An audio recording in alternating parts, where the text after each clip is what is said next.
Hello and welcome to the Your Life Unchained podcast, and a big hearty welcome to our guest today, Sharron Goodyear. Hello, Sharron. Hey Rick, how are you? Doing great. How are you this fine day? I'm not gonna lie, I'm sweating here. It's rather warm here in the UK today, and I've had to shut my window to stop the outside noise, so it's slowly heating up. The birds would have added such a nice ambiance to our conversation. Yeah, but the chainsaw wouldn't have. So yeah. Yeah, I just had somebody doing some sort of loud yard something outside my window a few minutes ago too. So Well, there you go. So you've got air conditioning there, you boastfully told me. So yeah, I have not got that privilege right now. oh, you can put that on your to-do list after our conversation today. I will do that definitely. So speaking of our conversation today, super excited along the lines of unchaining your own life. You said you had kind of a transformation that you were going to talk about today. Tell us a little bit about that transformation. I used to be a man. No, that's a whole different conversation. So, Yeah. folks, Oh, you didn't mean that one. not that Oh, one. you Not meant my today. other one. That's a different day. Right. Okay. Sorry. I'll talk about that next week. Yeah. So, I guess, in terms of the relevance of the name of your podcast, my transformation, I guess it really came about from kind of 2014 onwards, because in 2014, I was married to my husband. We had our three beautiful children, and I was spending most of my time at that point looking after my youngest son, Jake, who was not yet 2 at that point. And then everything kind of turned on a sixpence, and it changed. And sadly, my husband and I separated, and I ended up having to go through this really, really quite traumatic divorce process. And I was, pretty heartbroken by everything. And it was a real pivotal point in my life journey. I suddenly went from having had a career in photography specifically, to giving that up for a while to look after my youngest child, because I'd worked through my other two children's young life, and I thought, no, I'm really going to focus on spending time with my youngest baby. So I kind of, put my photography career to rest for a little while. And suddenly here I was, with three young children on my own, which was quite a daunting experience, and also going through all the emotional grief that we go through when a marriage ends. But actually, there was an irony in there. And the irony was that my marriage ended on my birthday weekend. And I remember saying to my ex-husband, just to put it into perspective, my ex-husband and I are great friends now. It wasn't always that way, because obviously there was the trauma around the situation in which it happened. But I remember saying to my then husband at the time, I said, the end of our marriage will, for me, forever be associated with my birthday. I said, however, I hope I'm gonna turn that around, and I'm going to look at the end of my marriage as being a different type of birthday, and that is the birth of a new life for me. And I decided very, very quickly that I was going to become a really strong role model to my children for how of how to do the work, become someone that they really, I hope, would look up to, and learn from in a positive way. So I went on the self-healing journey, but I also refocused my attention on my career as a photographer. And luckily, I have really supportive parents, so I was able to get the childcare, and I ended up really focusing on my career as a photographer, and then also my self-healing journey. So that's kind of the beginning part of that in terms of what I did. And then that took me to some extraordinary places as a result. Yeah. So, it sounds, if it was this was a 30-minute TV show or something, then, it would be like, and then I changed and happily ever after. But real life doesn't really work that way, does it? Not really, no.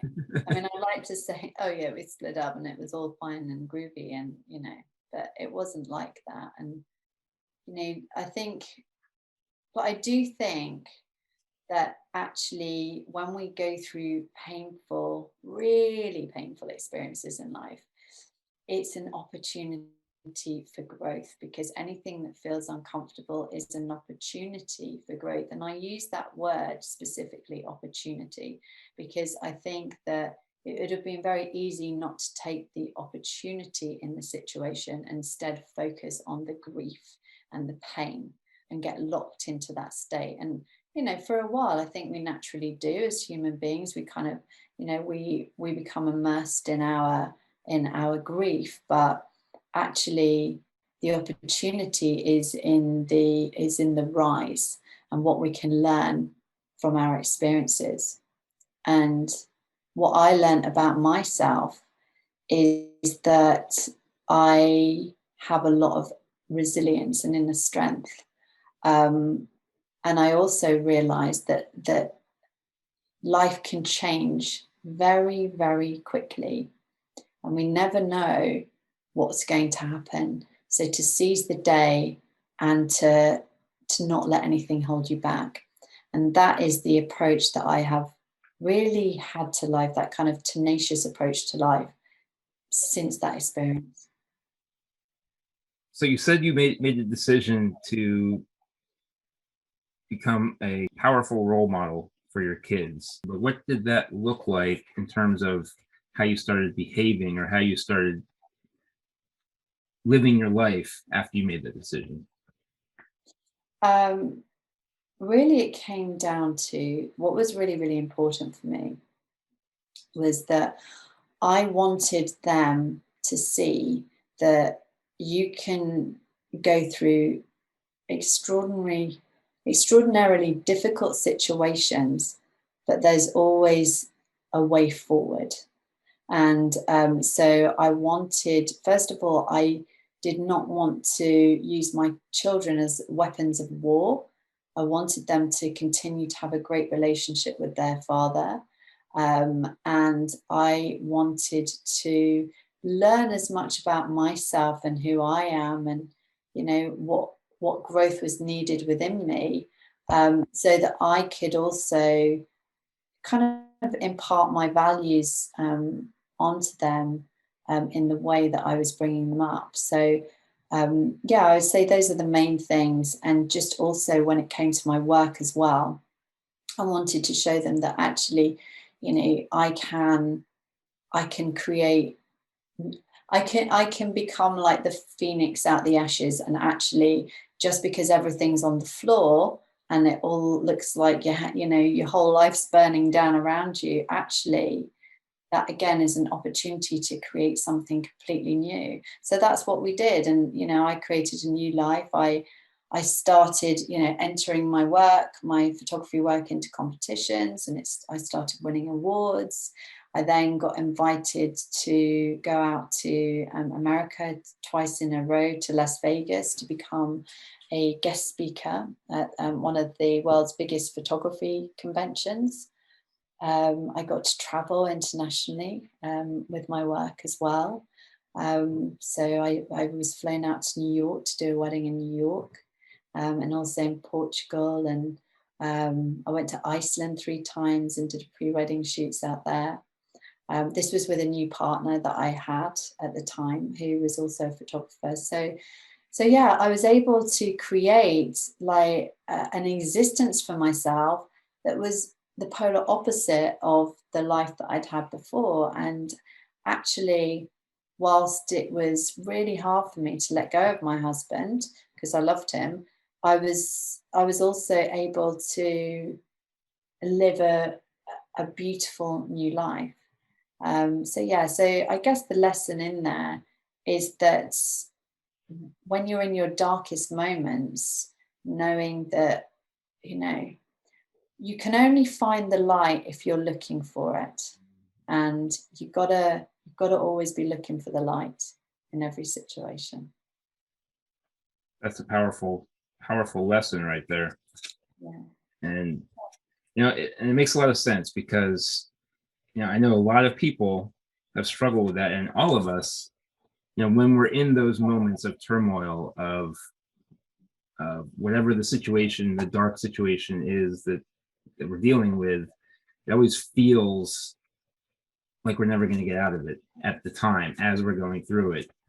Hmm. But yet, so often we can then look back once we've dealt with it, whatever we've needed to do, and move past that point, and we look back, and oftentimes it's not quite as dark as it felt at the time we were going through it.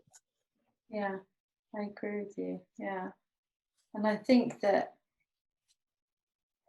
hindsight's a wonderful thing, and grief is definitely a process. And I think that it started me on a journey of self-discovery, and I realized that actually the worst thing that you can do in those situations is try and run away from all of the emotions and suppress them, because when you suppress things, they will eventually just keep coming back up because they demand to be dealt with. And Mm. once you learn to process and deal with things, then you can release them, and get to a place of forgiveness, get to a place of calm, and become the more evolved, higher self version of yourself that you need to be. So, what would you say, in practical terms, when thinking about, in the darkest place, you have to look for the light?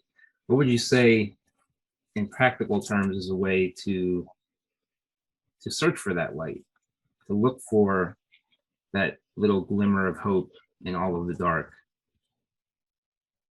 Well, I would say, first of all, allow yourself to sit in the dark for a while first, because I think sometimes we need to experience the emotions and actually just surrender to them, because there's something really important in the art of surrender. You can't escape the human condition, and there is definitely a process that you physically and mentally have to go through. So I would say allow that process to wash over you, but also have a timeline in terms of how long you want each period to last, because you could stay in the dark forever with Mm. this, and I think that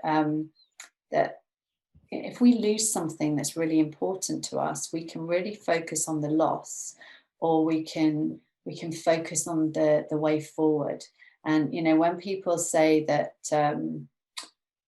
you know it's time to get over things, it's not about getting over things, it's about moving forward with purpose. And so for me, my purpose was to reinvent myself. And I don't mean change who I am, but just what are my learnings, because everything that's sent to us is a lesson. And when you have purpose, you can redirect your energy. So instead of pouring all of your energy into your grief, it's like a lot of people say, for example, someone loses a child, they end up creating a charity or something like that, because they want to they want to remove the energy that they're pouring into the feeling of loss and push it into something that gives them purpose. So I think finding your purpose, and what can I do to help others? And that is why I wanted to really create that sense of purpose. What can I do? How can I allow my work that I do to help others? And how can I also use this pain, to learn from it, so that I can also help my children become more grounded individuals?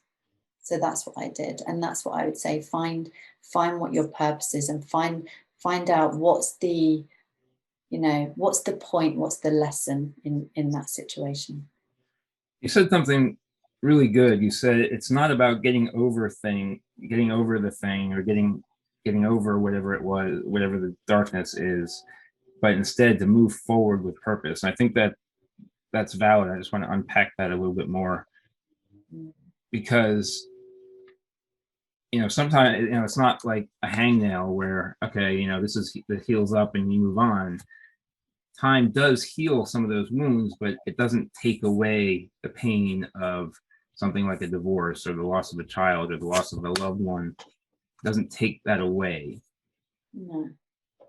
So I think when you were talking about, you have to basically refocus that energy, and I think that's really important aspect to keep in mind is, these things don't go away. They don't, when it heals over time, it just, maybe the pain lessens a little bit, but it doesn't go away.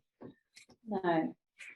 It changes shape is what happens, because the great thing about time is time gives us perspective, and when we are it's like when we're in that situation, we can only see part of life's design. We can only see part of the puzzle. It's when we are able to, expand out, that we can see the bigger picture of what our life is meant to be about. And I think that accepting that pain is naturally part of life, because there are not many people that will go through life without some form of trauma or grief in their life. Most of us, anyone I speak to, has been through something. Hmm. So, but it's just like you say, it's how do you unpack that and make sense of that? And I think that for me, it's just about always just having trust that there is a bigger picture. There's something else that's meant for you, and I'm certainly applying that to my own situation. I know when it comes to people losing loved ones, it's quite another thing, and that stays with you. But I think it's just learning to get to a place of acceptance and release, and but also it was working really hard on finding love within myself, for myself, and that was really important.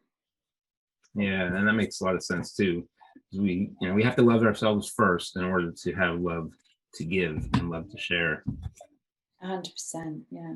And how about on the other side of that, if somebody continues to experience pain to the point where they start to feel numb, how do you think somebody can avoid that, or come back from that numbness, and then refocus again on?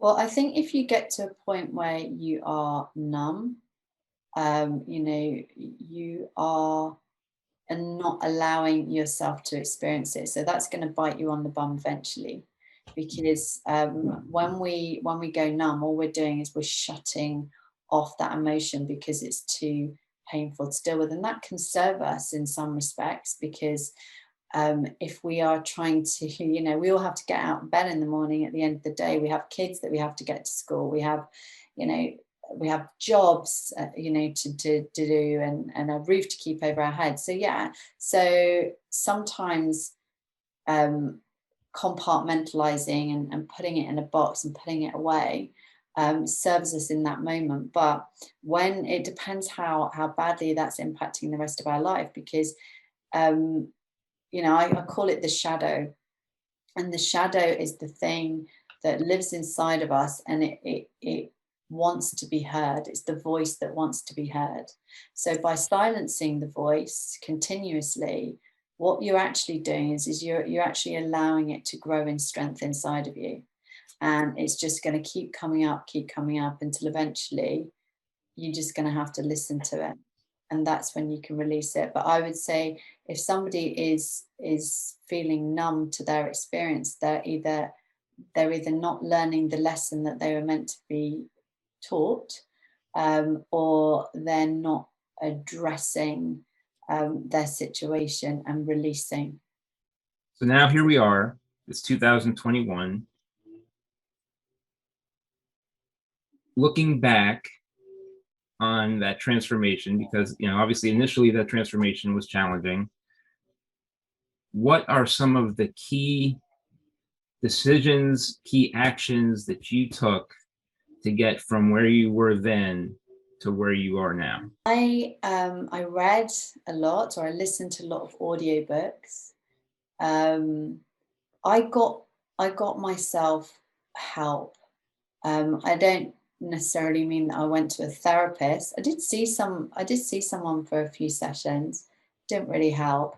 And I actually realized that in order to, because in order to evolve, I had to learn. I had to learn about, why has this happened? How can I create some positives out of this? So once I'd gone through got past the acrimony of the situation and got to a kind of place of, okay, this is how it's going to be, I was actually able to start putting the building blocks in place. So I read some really powerful books. There was one called The Untethered Soul by Michael Singer. And that was all about consciousness and understanding the voice inside your head, and around self-awareness. So once we become more self-aware, we're able to step back from the voice that is in charge. And I realized that actually I was speaking my emotion, rather than, I'm now much more considered in how I speak and what I say, because I realized that our voice, and what we say, our words have impact.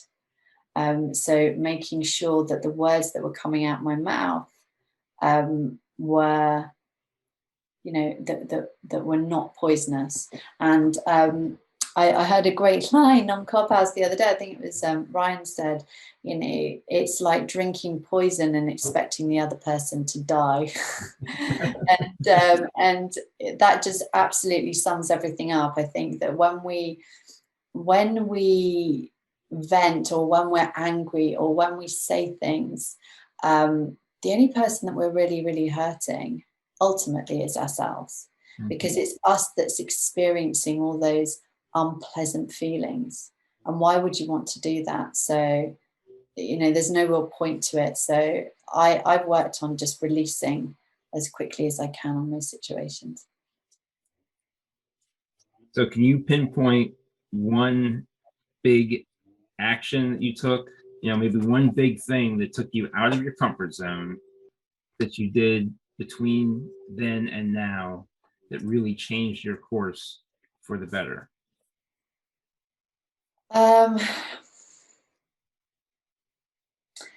I think really working on building my career, and particularly taking the step into personal branding, which was, I'd been a wedding photographer, wedding and sort of portrait photographer for many years. And I started up like this fashion and lifestyle blog as well. And I was doing that and I was enjoying that. And that was a lot of fun. But I got to this point, and again, I think we have these lows and we have a choice. We can either keep on digging and going the wrong way, or we can stop digging and go, okay, how am I going to get myself out this hole again?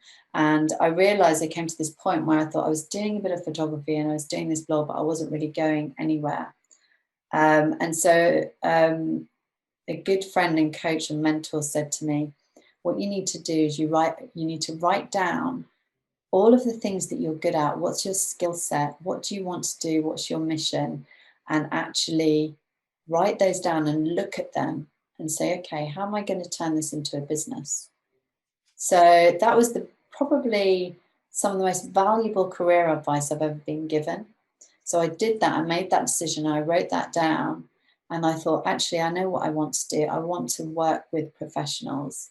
And it did push me out my comfort zone a little bit, going into the world of personal branding, because I was like, personal branding, what's that? So it was a new learning. So anything that is new. I mean, obviously, I was competent in photography, but I wanted to take it beyond photography, which is why I immersed myself in the whole personal branding world, which is why I am now also a personal branding strategist. So talking with authority on that took courage, because it took a while to build that up, and it did push me out my comfort zone for a while. But I believe that we should, if we're not uncomfortable, then we're not growing. So get comfortable with being uncomfortable, because that's where the growth happens. Absolutely. Completely agree. An expression that I use a lot, that it's not mine, but I use it a lot. There's no growth in the comfort zone and no comfort in the growth zone. I love that. So true. No, so personal branding is best defined as, well, I define it, there's a word which is person. And if you can remember the word person, then each letter has a meaning attached to it. So P stands for personality. So what's your brand personality? It's not just about what you do, it's why you do what you do. And, the messaging that you then create around that. E stands for experience. So what experience do you want to give to your clients, and how are you going to help them? So that's the important thing.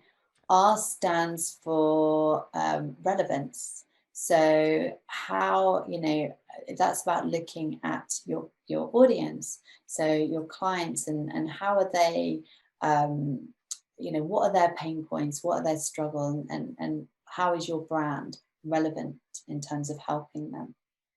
But basically, S is, how do you stand out? So how do you stand out from the competition? Separation, that was the word I was looking for. I knew it was in there. So separation. So how do you separate yourself from the competition? Because whatever you do, there's going to be a competitive landscape surrounding that. So what's your unique selling point? O stands for offer. So what's the offer that you're going to create for your clients? And then N stands for narrative. So what's the narrative? What's the wording? What's the messaging? How's your brand looking? So everything should be consistent, from your website to your social media to your voice, would that be your Clubhouse voice? But all of your messaging should be consistent. So I kind of use that as my basic model for when I'm working with my clients, to go through all of those areas, from the look of your brand. It's not just about logos and visuals. It's far bigger and far deeper, if you can remember PERSON, which I didn't. So, but it did come back to me eventually. Yes, it's all the heat in the room, affecting my memory. Yes. You did great. You did great. So we have just a couple more minutes left already, surprisingly. What is one big tip that you'd like to leave people with? One big tip. In terms of... don't do a podcast in 100-degree heat. It's not 100 outside, it's just like 100 degrees in here. One big tip in terms of personal branding, or? Well, in terms of personal branding, or in terms of living your life unchained, or living your business unchained, living your brand unchained. What I would say is that try not to limit yourself. Don't let your feelings around your self-worth get in the way of the message that gives you purpose. And that's actually, funny enough, I was just creating my latest reel on. So what I was saying in that is that, if you can separate your feelings of self-worth from the message that gives you purpose, your voice will naturally grow in strength. So don't let the collective voices of others, whether that be from your past or whether it be from now, become a singular voice that that holds you back. So because if you have something important that you want to say, but you're overthinking it, or you're letting your confidence get in the, or your lack of confidence get in the way, then you're actually robbing other people of that important message. So what I would say is, stop getting in your own way. It's actually not about you. It's about your audience. So always remember that you are just the vessel. You are the portal through which the energy flows and the voice through which it comes out. So just remember that if you're feeling like you're held back, think this isn't about me. It's about the people that I serve. I love that. That's beautiful. Well said. Thank you. So if people would like to get a hold of you about photography or about personal branding, or if they just want to get a hold of me. No, but go on. Yeah, work. where can they find you? So my website is Sharron with 2 R's. Sharron Goodyear, SharronGoodyear.com is my website. Then my social media Instagram is also Sharron Goodyear. You can find me on Clubhouse under Sharron Goodyear. Just basically Google Sharron Goodyear and I'll come up. You're everywhere. I'm everywhere. I have omnipresence, as they say. Or at least I'd like to hope so. Amazing, amazing. Well, thank you so much for being on here today. Thank you for joining us. Fantastic messages. Sincerely appreciate it. Thank you. And I hope you enjoy the rest of your day. Thank you. I'm just going to go and get in a really cold bath now. There's some ice cubes in there. Yes, I will. Thank you, Rick. It's been great fun. Thank you, Sharron. Have a wonderful day. Thanks again.